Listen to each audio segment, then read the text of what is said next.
Hello and welcome to the Everything is Black and White podcast. It's time for the match preview. Fulham, the visitors to St James's Park on Saturday as Newcastle United look to get back to winning ways following 3 consecutive defeats. But how easy will it be for Eddie Howe to pick up a side following thumpings of Everton and Spurs and that last gasp defeat to AC Milan, which resulted in Newcastle being dumped out of Europe altogether? I'm Andrew Musgrove and as usual joined by John Gibson. Let's get on with the show. John, first things first, we're all hurting after last night, but just how much will the players be feeling it? Oh, they'll be decimated. They'll be low in the snake's belly. That is the problem for Eddie Howe. He's got so little time to pick them up and get the morale high, get self-belief back because 3 defeats the way they were, leaking goals for fun, is going to have put a bit of self-doubt in with all the injuries that are around as well. And it's going to be a big job because the next 2 games, never mind what comes afterwards, that's crucial as well. But unless we start picking up points, which means beating Fulham, because, okay, we've got some other matches like Forest and Luton to come, but then in the new year, we've got matches like Man City and Liverpool to come in the Premier League. So we are back in the supporting pack that's thundering down the Derby straight after doing Tottenham Corner. But there's others in front of us. And unless we start picking up 3 points, it's okay saying, well, we've been in Europe and that was wonderful and we'll be in it again next season. But will we? If we don't, we must beat Fulham. And after that, it goes without saying that if we don't beat Chelsea in the Carabao Cup, the season's imploded and it isn't Christmas because we've only got the FA Cup left. And this a wonderful season full of enthusiasm, and we know what the mitigating circumstances about injuries, but the season's over by Christmas if we lose the next 2 games. Wow, that's some way to put it. And I don't think you'll find many people disagreeing with you. In the dressing room, John, ahead of the Fulham game and around the training ground over the next couple of days, what do you think Eddie Howe's message will be following on from the defeat to AC Milan? Well, I think it's going to be something like, you deserve better as players. The fans deserve better than this season imploding, and I need better for my sake and the sake of the way this club is going, etc., because I've got the greatest sympathy for Newcastle's injury list. We've banged on these podcasts, haven't we, numbering anybody from 10 to 14 being out of particular games. And that's all well and good, and that's a huge factor in being shattered late in games. All that's true. What is also true is that we can't manage a game. I mean, it is naive to go out the way we went out. There's no ifs or buts about that.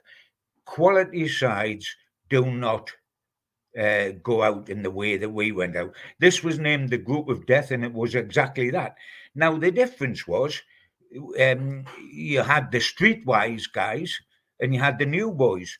And the other 3 clubs were streetwise.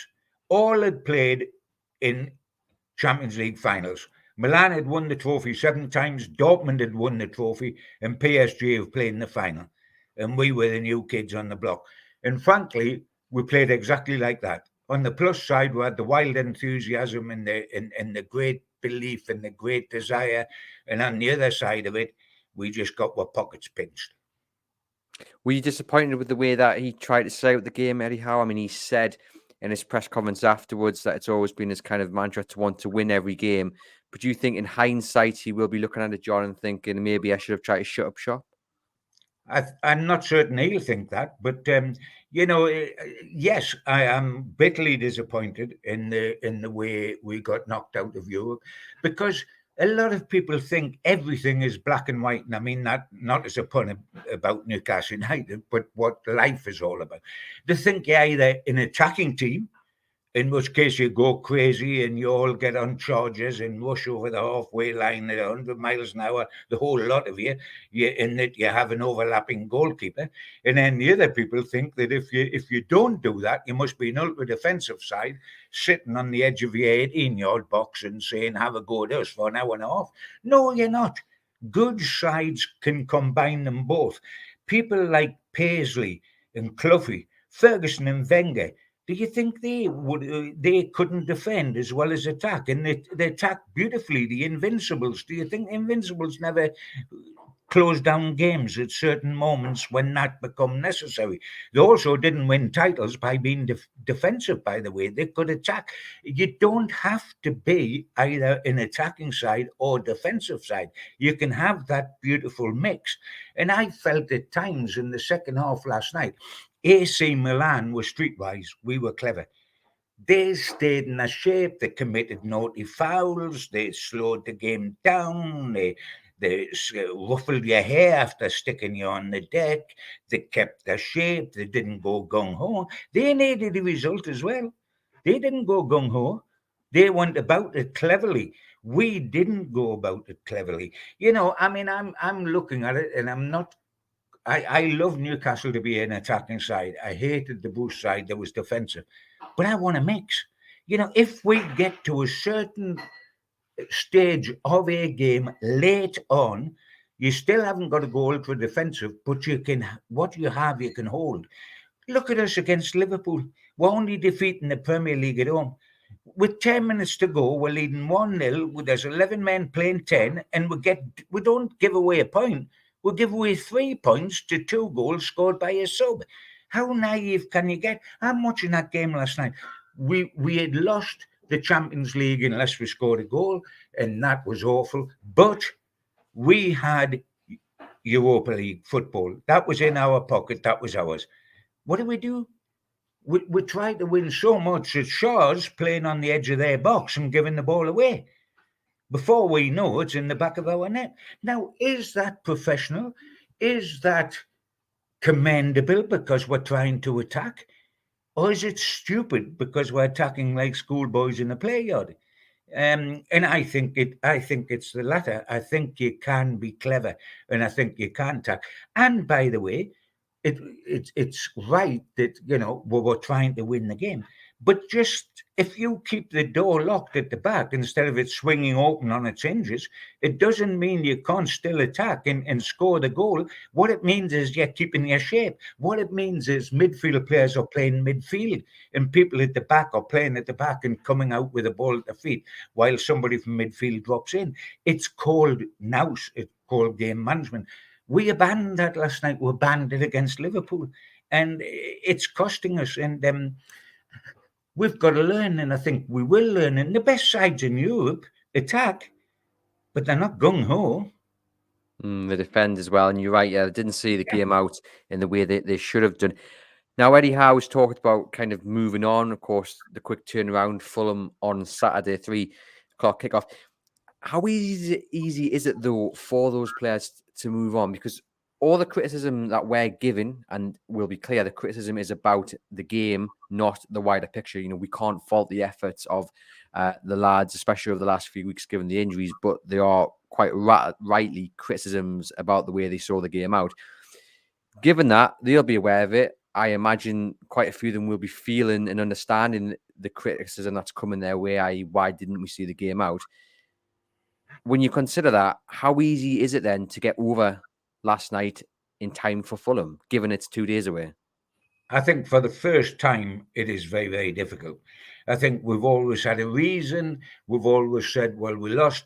We always, for example, if you take recently, you say, well, we lost at Everton and we lost at Spurs and we lost badly, but we're a good side at home and we're now coming home, so we'll be all right. And you can pick up on that if you're a player and say, that's right, we will be all right. And we started off in that vein. In the match with AC Milan, we started off believing that. But having had our trousers taken down at home, and we lost, by the way, 2 of our 3 home games in the Champions League, which shows that there's a lot of lessons to be learned once we step up from the Premier League to the most elite of all competitions. We lost 2 out of 3, and at home is what we're all about. And by the way, the one we lost at home in the Premier League wasn't against an elite club, Liverpool. So we're not handling the elite situations, even at home, as well as we should. Now, what the problem is now for Eddie, and I'm with him 100%, and I'm desperate for it to go right against Fulham, is that he's got to put some belief in them, but he hasn't got something to put before them and saying that's why he'll be all right on Saturday.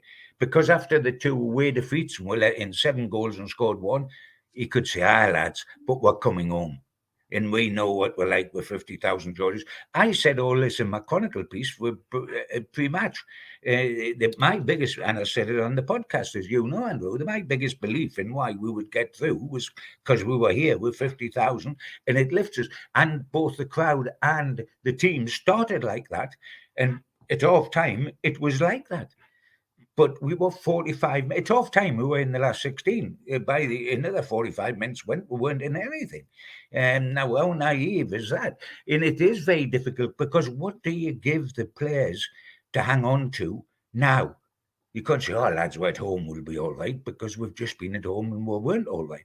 And you can't say, well, you've had a nice rest, so you're revigorated. And it is very difficult. You've just got to give them a Churchillian speech, which is not necessarily Eddie's way of doing things, and telling them that you're better than this, you deserve better than this as a bunch of players, but there's only you can do something about it as a bunch of players, and you should be doing it not only for the fans, but for yourselves. You should, each needs to look inside himself and do it for himself. This on Saturday, and by the way, in the cup that follows, this is where it's determined mentally who are men and who are boys. I don't mean age-wise, I'm talking about mentally. This is when these 2 games will decide each individual who is the boy and who is the man. So it sounds like what you're saying is maybe the game against AC Milan was kind of a bit of a buffer, i.e. maybe like if they were feeling tired and feeling fatigued, you use that AC Milan game as a bit of a carrot and stick kind of notion, and look what's coming up. This is it. Now, could the same not work on Saturday for the game against Chelsea, or is it massively different because one's the elite competition and one's, with all due respect, the lesser cup competition in England? But now the Chelsea game, not Fulham, the Chelsea game is bigger than AC Milan was because we can win a trophy. And he should remind them it's still 54 years since we won a trophy. We weren't going to win the Champions League. This is probably the pre-match talk for Chelsea, not for Fulham. We might be out of the Champions League. Everybody might be decimated on Tyneside. You're decimated. We're decimated. The press are decimated. Everybody's decimated. But will they be decimated at the end of this season if we are parading a trophy for the first time in 54 years round St James's Park? And this is as close as you can get to that, because win this and you're in the semi-final. But that's the talk for next Tuesday. That's not going to help against Fulham, because if you said that before Fulham, they'd all say, oh, crikey, right, I'm going to keep my powder dry until Tuesday. I'm going to be in that side. And so you wouldn't get the result against Fulham. But that's what's left for them. Maybe it's only domestic. Maybe it's less glamorous than the Champions League, the League Cup. But I tell you what, it's a trophy. And if we win it at Wembley, a lot of what's happened in the Champions League will be forgotten because we've won a first trophy in 54 years, and perhaps next season we'll do great in Europe. But we cannot go in against Fulham and just not win. A draw's not good enough, because if we want to be in Europe next season, we don't get in automatically because we've been there in this season. We've got to qualify, and we're in danger of not qualifying. Yeah, and I guess you can't even really use the competition element in terms of the playing squad because he still hasn't really got the options. And look, we're coming in and recording this ahead of Eddie Howe's press conference on Friday morning, and there is a worry over Anthony Gordon, who came off against AC Milan. Eddie Howe said he felt kind of a tightness, awareness was the word he used, in his hamstring, and he said he couldn't play at the level that Anthony Gordon's been playing at recently. So that's a massive concern. Obviously, Kieran Trippier suspended, so you would think there'll be a couple of changes there. Probably Dan Burn coming in at left back and Livramento coming over at right back. It didn't work against AC Milan. Of course, the context of that is Dan Burn coming back for the first time in weeks, and the players were shot and trying to win the game. But I mean, we'll start with Anthony Gordon before we get onto the changes potentially in defence, John. We said it before the AC Milan game, but if Gordon's missing, that is it's a huge blow. I mean, we'll just be kind of repeating ourselves, but I thought he played all right against AC Milan, and you are worried because even with a hamstring injury, he still looked one of the most energetic players on the pitch. Yeah, I mean, he epitomises everything that's good about Newcastle this particular season, and he's crucial to everything that might happen. The interesting thing on Saturday, we worry about Gordon not being there, and rightly so, but I'm worried about what I see it deep inside every single one of those 11 who kick off on Saturday, whoever they are. They're on trial for me. I don't mean long term or the future at Newcastle or anything like that, but we need to see a response. We've gone through 3 games where Newcastle weren't recognisable. They were recognisable for 45 minutes against AC Milan, but the minute they scored the equaliser, you think an eye up, and then naivety came into it. And there was a lot of Gordon, as you say, was one of the pluses. There were other pluses, young Miley, etc., etc. But I mean, there was plenty minuses. I mean, I was concerned about Almiron.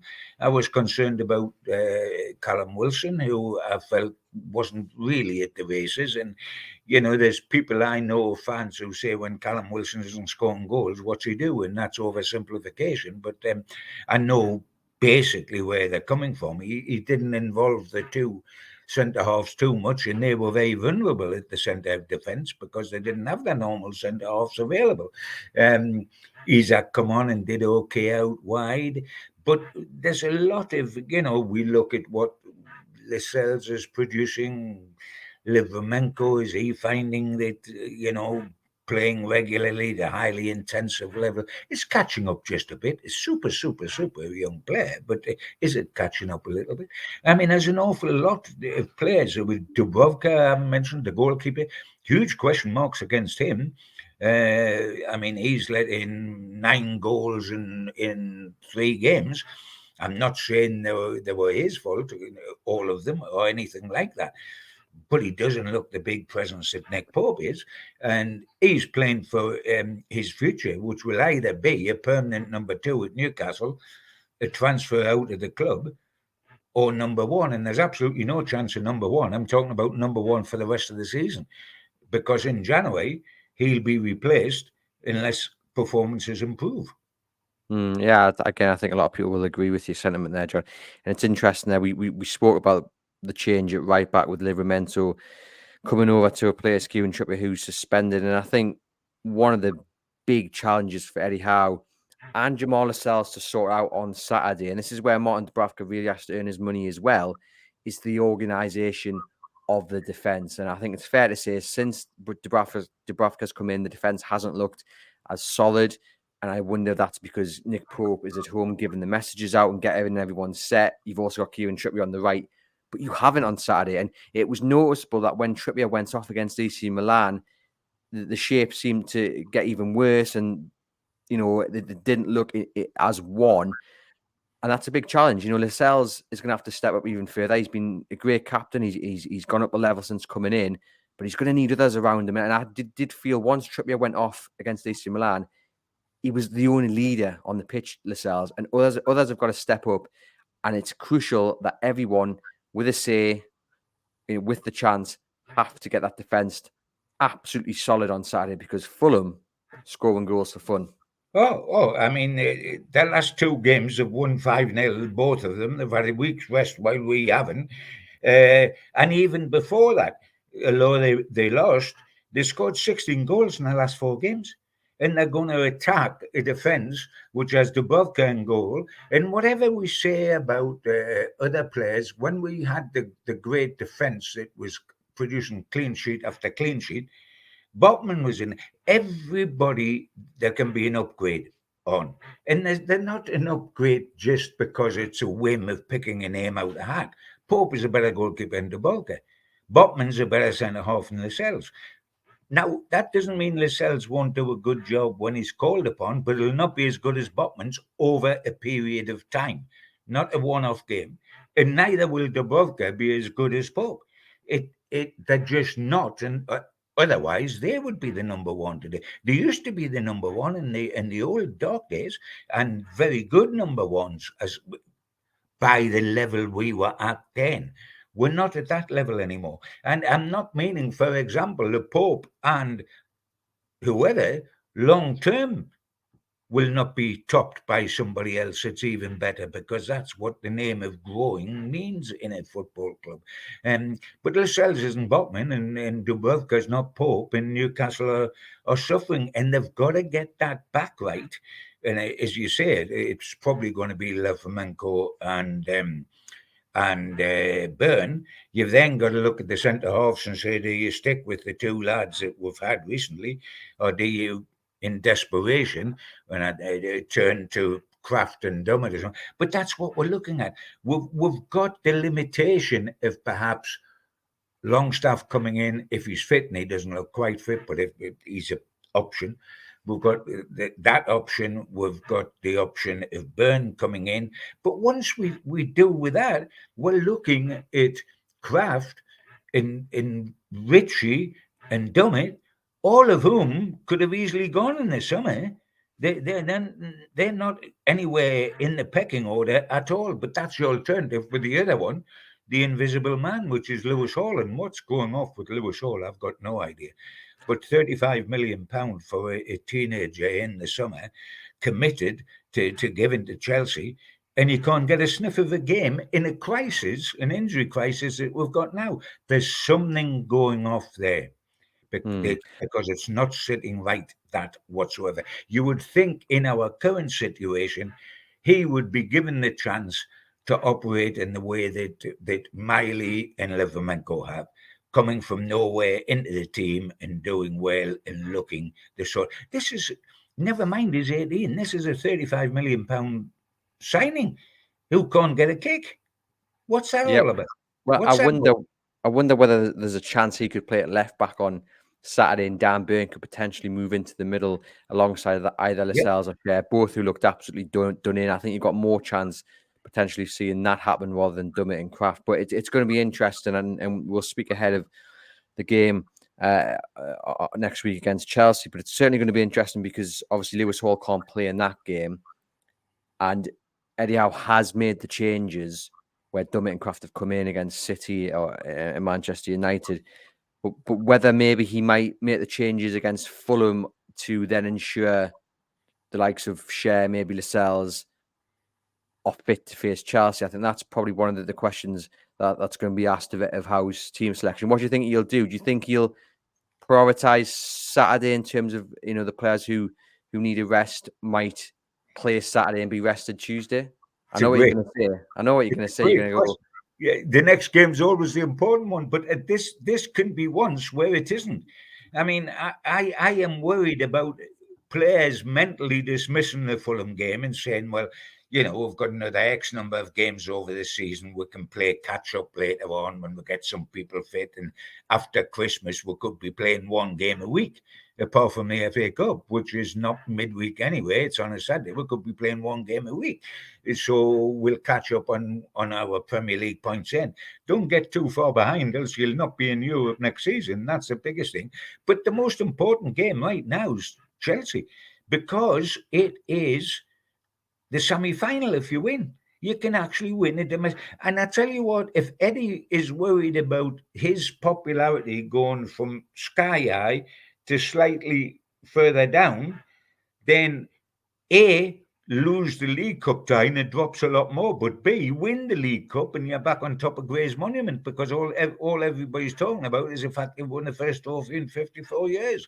So that is a game that is now, because of what happened against AC Milan, absolutely massive. But of course, as you say, Eddie Howe will, at least in public, make sure Saturday is the priority. And, a win on Saturday, you start building a bit more momentum up. You get Newcastle out of this horrible rut that they're in, form-wise. And, it's not going to be easy, though.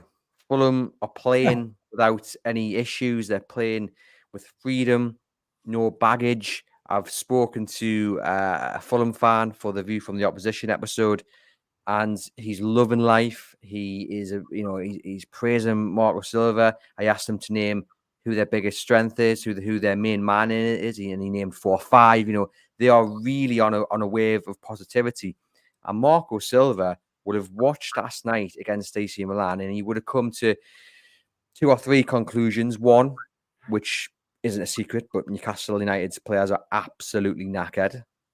B, Eddie Howe isn't likely to change too much because he can't. And even those returning, the likes of Longstaff and Dan Burn, they look knackered when they did eventually get introduced. And C, if they defend like they did against AC Milan against us, i.e. Fulham, I can hit another 3 or 4 or 5 goals here.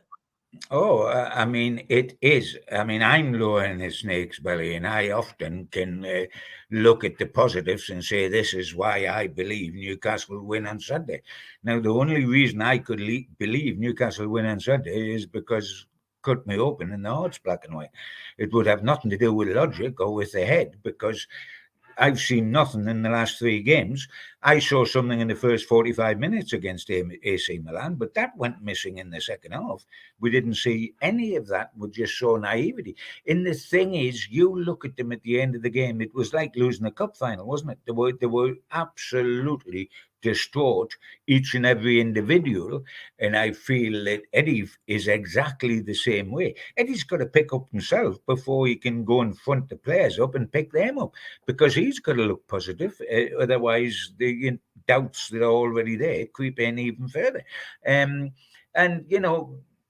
this is a cruel game. You can't feel sorry for yourself. It's only a few weeks ago we were beating Manchester United, Arsenal, and Chelsea comfortable at St James's Park, and we're riding on a crest of a wave. And we were all saying this is the most amazing, sensational story I've ever known, because against all the odds, we're doing a Rocky. We're smacking the big lads when we should be on the bones of our backside, and we're not. Isn't this wonderful? 3 games later, the ceiling's caved in.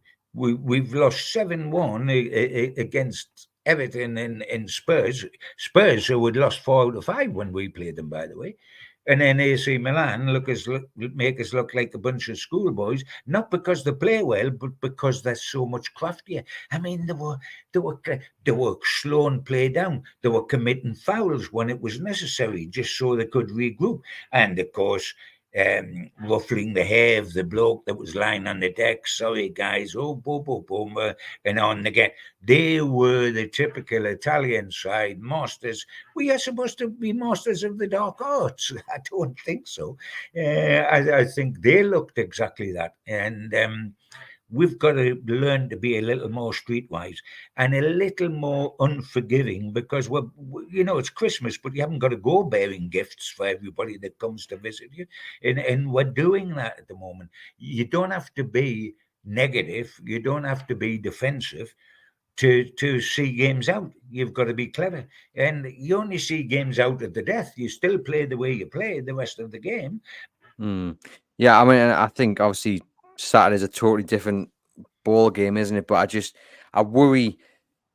Everybody was up for the Wednesday night. The crowd, listened to what Eddie Howe had to say pre-match and rose to the challenge. Not that they ever need any encouragement. The display was fantastic, and like we say, for the first 45 minutes or so, it worked. And Newcastle looked like the Newcastle of old. But I just wonder how the atmosphere is going to be on Saturday. I think it's going to be a nervous atmosphere, and I think that will impact things. And you can't blame anyone for being nervous. You and I will be sitting there, fearing the worst if Fulham do get an early goal. And look, we're sitting here as well, and I apologise to our listeners and viewers for sounding negative and being a little bit down the dumps. But I am really worried about Saturday, and I think a lot of people will be. And I think a lot of people who go on Saturday will be thinking in the moments before kick-off, I can't call this. Fulham are scoring goals for fun. Newcastle are on this road to nowhere at the moment, and I think that will impact it. And I am scared, John. I've just said I'm fearful.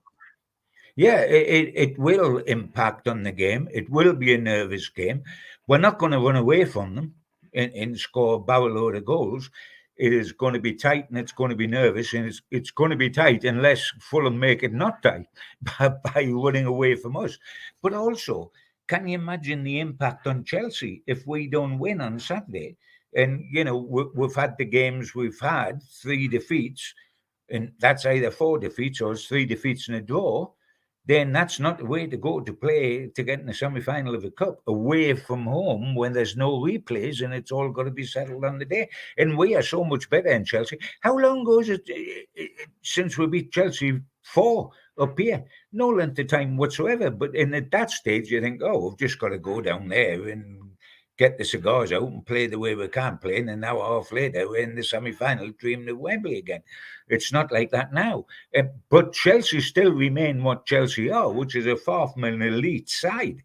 But there again, we aren't, Aston Villa might be looking at us and saying, crikey, Newcastle were last season as good as we are this season. We've got to hope we aren't like them next season. Because this is what can happen to a club, albeit with a lot of bad luck. And I still go on about that. We've had atrocious luck and all the injuries. It isn't surprising that it's caught up on our low. We were hoping that it wouldn't, and somehow we were creating miracle after miracle after miracle. That is no longer proven to be possible. And I accept that, and I find it easier to accept, Andrew, when we're not naive into the bargain. But, life is hard enough at the moment without us going gung-ho and having Shaw attacking their penalty area. And 30 seconds later, everything's lost because the ball's now in there. And I'm not just blaming Fabian, by the way, who's done great for us. Also, would be nice to have a midfield that sometimes just keeps its shape. We don't keep it. We just. It's like the charge of the Light Brigade. We just charge on their box late in the game. I mean, for goodness sake, you look at January the 1st. When January the 1st comes, we will, in all probability, need to sign a goalkeeper, need to sign a number 6, and need to sign a centre forward. Priority, and that we could do with a lot more. But do we go without a keeper? Our midfield is a decent midfield, and we've got Willock in to come in and Anderson, but we could off do with an anchor in there, because at the moment we're getting blown all around like confetti, and we've talked about a number 9 for a while. So there's plenty work to be done. And I wonder if the exit from the Champions League in the fashion that Newcastle went out maybe also either focuses minds when it comes to the transfer market, or maybe even points them in a different direction in terms of maybe the quality or position. It's certainly going to be an interesting window. And you mentioned there the midfield, John. I think there's a chance Longstaff comes in for Lewis Miley. I did think Newcastle suffered when Miley went off, but I do think Longstaff will come in and play alongside Bruno and Joe Linton. I don't know about your thoughts. Yeah, I think that'll probably happen. I think Miley's been terrific. We talked about, or I did, talk about that happening against AC Milan, and it didn't because Longstaff wasn't 100%. I don't think he's 100% now. But neither has Isak been, and neither has one or two others been that have been forced into taking part. Miley is going to be wonderful. We talked about that on the last podcast. There's no doubt about that whatsoever. But it's incredible. We're almost relying on a 17-year-old to pull all the season pros through at the moment. And, that's a little bit about putting the cart before the horse. He is going to be a wonderful player. And if he stays in the side against Fulham, that's all right by me. But we need changes. We know Longstaff is loved when he's 100% fit, is loved by Eddie Howe because of the work he does box to box and the breaking up. And he's the nearest we can get to a 6. He's the nearest that's got natural defensive abilities, because Bruno may be capable, but all he can see is the red mist, and let's charge forward if the occasion demands. And therefore, there's not a lot of discipline in his game like there is in Longstaff's game. I mean, Bruno, and I love him to death, but he wants to be the hero on the white charger. And sometimes you need somebody with dirty knees, and Longstaff will do that job. I'm also concerned about centre forward. It's a long time. We talk about them scoring 16 goals in 4 games, and my Jove, they have. It's a long time since we've looked like having a centre forward who can score goals and will score goals. And you think at the beginning of the season, Isak and Wilson were both in the top scorers charts in the Premier League, both of them. And they were never playing together. Either one or the other was starting.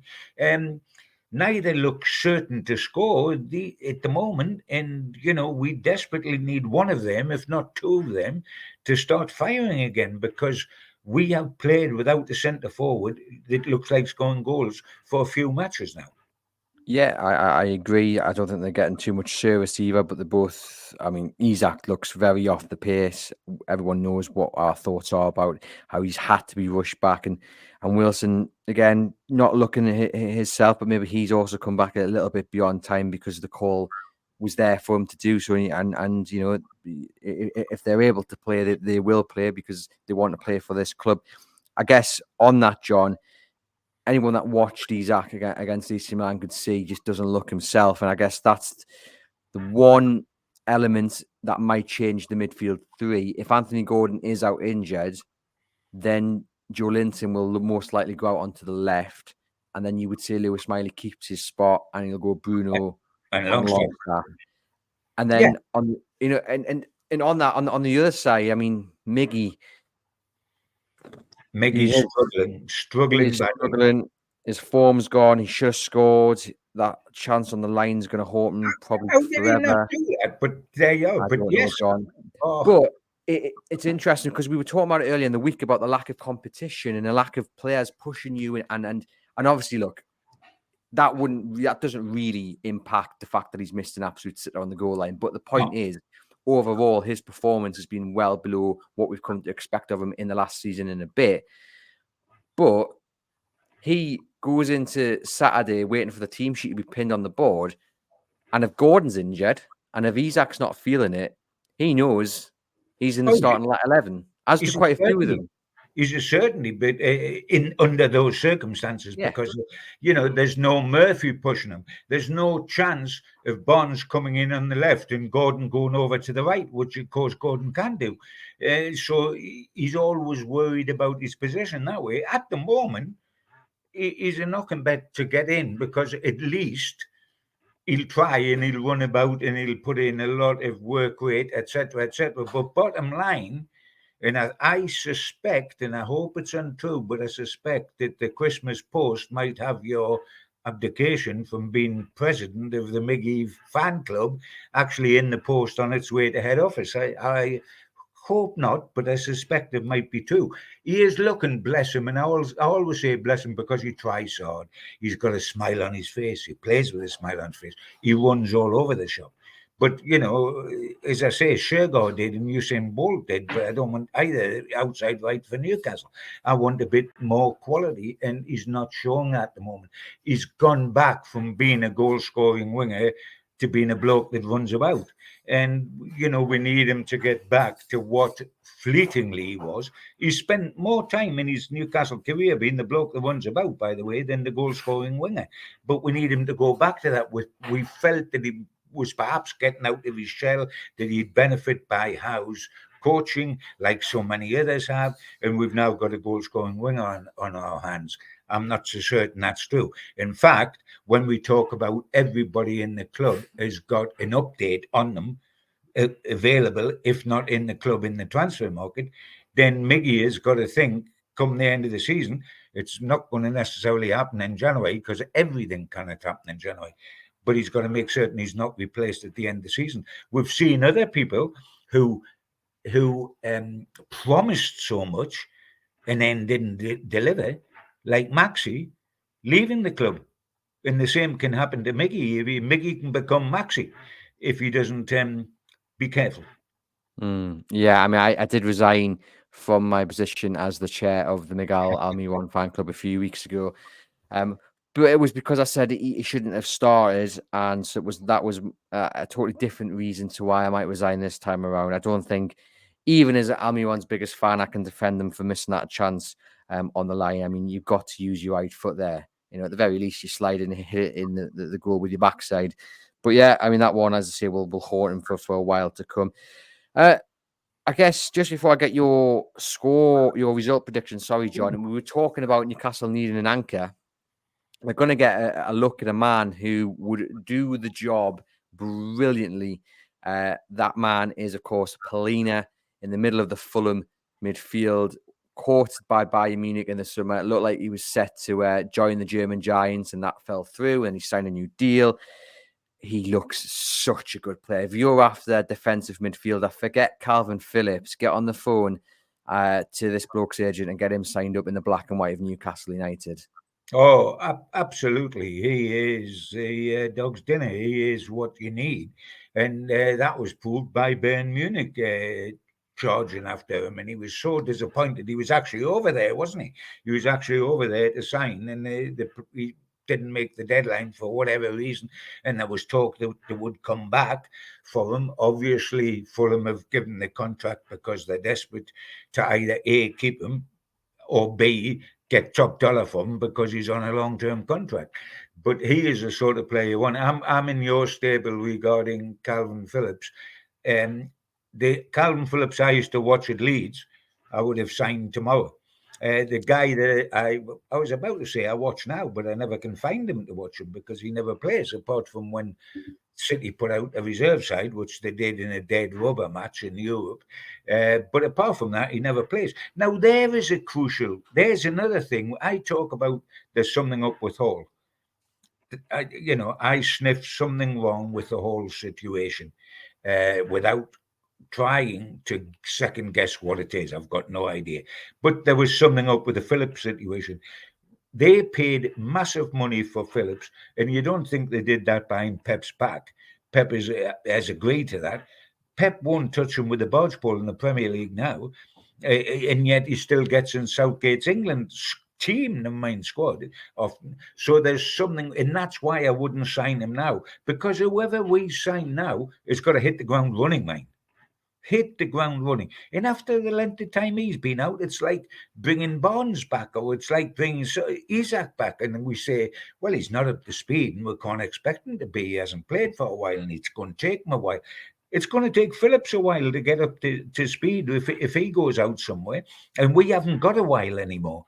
We have not got a while anymore. We've got to have somebody that hits the ground. But I do think we'll need a six. We haven't, of all the midfielders we've got, and if you include Willock and Anderson in there with Joe Linton and Bruno, two current Brazilian internationals, Miley, who's going to be absolutely terrific, etc. All those lads, we haven't got somebody with a defensive mindset that's got organisation and discipline that doesn't lose his head and go chasing the ball and get caught out of position in good size, fill the hole you've left. We need somebody with discipline to play that position. And there's nobody in the club, all the midfield players we've got, that is an automatic six. No, I agree. And all the reasons you've stated there about why you wouldn't go near Calvin Phillips are the reasons I wouldn't go anywhere near him, because I think, as I've said on this podcast quite a few times, he's going to take weeks, if not a month, 6 weeks to get up to scratch, of an Eddie Howe side. That being said, as I did say on the podcast earlier with Aaron, if it's good enough for Eddie Howe and Dan Ashworth, then it's good enough for Newcastle United. And what do our opinions matter? And I actually think that'll be the large view of quite a few Newcastle United fans who will have a bit of a moan, but if Eddie Howe signs it off, then they'll back the manager to the hill. All that remains to be done, John, is your prediction for Saturday against Fulham. How's this one going to go? Oh dear, oh dear, oh dear. I've worried about this all day because I knew you were going to ask, because that's your job. You have to ask. And honestly, I can veer violently from one to the other. I can see us losing, which is unthinkable because of what happened against AC Milan, how low we are. I can see us battling for a draw.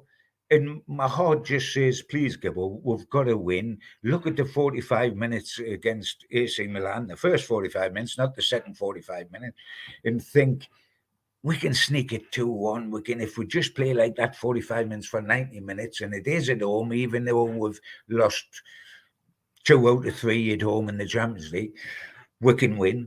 And all those arguments in my head stand up. I could easily go for a defeat, a draw, or a win and justify it in my mind. Nobody knows for certain what's going to happen. And by the way, I include Eddie Howe and every single player in that.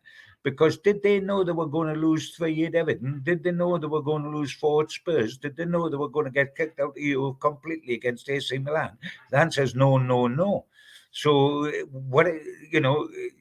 and they're the people inside the club. So what do we know? I mean, I'm desperate for it to be a win. I think it's possible. It draws the least I would accept. I think that's probable. In a defeat, I won't even contemplate. No, thank you. I won't contemplate it. Otherwise, I will be lying down in a darkened room and won't see the League Cup tie if we lose at home to Fulham. I am going to go for a win. I probably expect a draw, but please, please, please, please do not lose. I'm sorry, John. I'm sorry. I'm just gonna have to say how I feel. I Of think course, Newcastle absolutely. are gonna get beat, and I think they're gonna get beat badly as well. And I'm sorry to our listeners, but that's just the way I'm feeling. I just think Fulham are on such a wave, and Newcastle are tired, they're fatigued. I think as much as Eddie Howe will try, as much as Jamal Lascelles will try, and as much as the fans will try as well, I think the squad will be feeling sorry for themselves. I think they'll be feeling down in the dumps. You throw in the fatigue element, regardless of whether you think it's a fair defense or not. And I just think all the elements are running against Newcastle for this one. And Fulham are scoring goals for fun. So I can see this being a 3-0, 3-1 victory to Fulham. Can I ask you, just because I'm dead interested, Andrew, and by the way, as I said, I can follow that reasoning as well as I can follow the reason for a draw in the hope for a win. I can follow all three. But if that proves to be correct, and it could, how on earth do we go to Chelsea? And if we lose there, the season's finished, by the way, and until, because we're not going to make the top four in the Premier League, and we're out the Domestic Cup, and we're out Europe. So until we play Sunderland and perhaps try to win the FA Cup, which is a possibility, the season's over before Christmas. If that result happens against Fulham, do you expect us to win it and go to the semi-final of the Cup at Chelsea? No, I don't. And I think it is a defining period of the season. It's really important that they do bounce back on Saturday. And like I said, I can't see it happening. And I think they probably will lose to Chelsea if that is indeed the result. But I don't agree that the season is then over. It looks bad and you're in a rut. It looks bad. But what I think happens is they will then add players in January. I think they will add more than they were anticipating to do so, given the injuries in the form. You're then getting players back like Harvey Barnes. You're then getting the likes of Isak and Longstaff back up to scratch. Elliot Anderson coming back in. And then I think what you'll see is a really strong finish to the end of the season. Now, will that be enough for top four? Probably not. Will it be enough for the Europa League? I would like to think so. But I think getting everyone back, a few additions, and I think you will. I think you'll see the real Newcastle United towards the end of the season. And I'm hopeful that this tough little run that Newcastle United are going through, and it's only been a week, John. It seems like a lifetime, but it's only been a week, will be a distant memory. Well, I mean, what is factual and can't be argued that the only thing left to play for that you can win after Chelsea is the FA Cup, because we're not going to win the Premier League. You're talking about qualifying again, but the only thing we can win, having been last night at half-time, we were in 4 competitions. We were in the Champions League, we're in the Champions League running for next season, and we're in the League Cup with the FA Cup still to come. Next Tuesday, we can be in one competition to win, that's the FA Cup, and looking to get as much as we can in the league.